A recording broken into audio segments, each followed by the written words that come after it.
Hey, what's up guys, it's Rio. Today I'm gonna show you how I make a carnivore smash burger. So first you're gonna need a pound of ground beef. You're gonna need some butter, cheese, and some eggs, and then a cast iron skillet.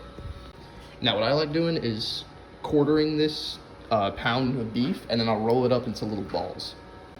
Make sure you are preheating your pan. I like to put it on about medium-high heat, about 7. All right, so we got the ground beef into little balls, and then I'm gonna wait for my pan to heat up.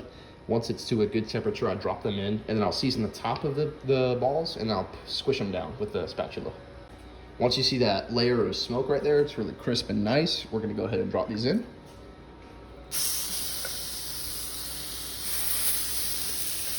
Make sure you leave enough room to squish them down. Now we're gonna season them. Be really generous with the salt. I like a lot of salt in my burgers. I mean, you probably won't put as much salt in this, but I like a lot of salt in them. And then we're gonna squish them down. Now this pan was already oiled.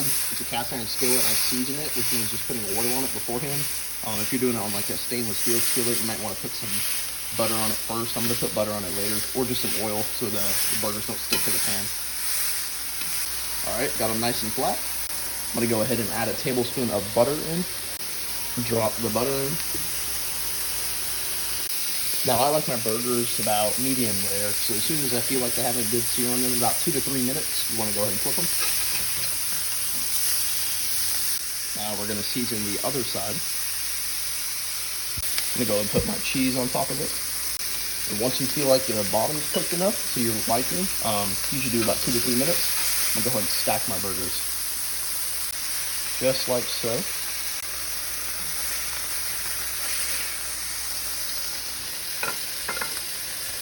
Now you want to let them rest for about 5 minutes before cutting into them. So that's what I'm going to do. I'm going to wait 5 minutes. Then I'm going to put a cracked egg over it. So I went ahead and cut these open. And now I'm going to put a egg yolk over the two. I'm going to put 2 egg yolks, 1 on each one. You could fry it in the pan, but I personally just like putting an egg yolk on it.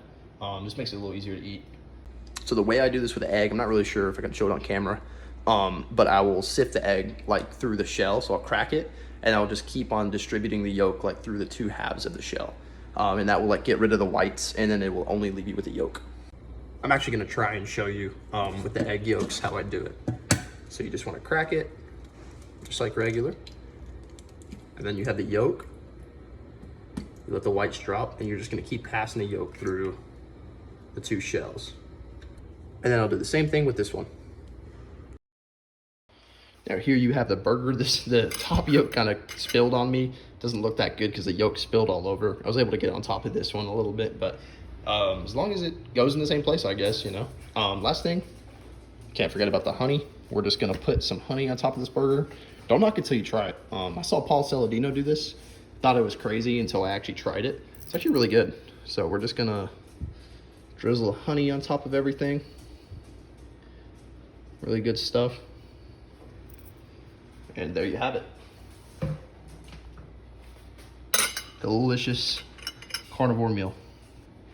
Now I'm gonna combo this with some liver supplements just to make sure I get all my grounds covered. This is from Heart and Soil. And there you go.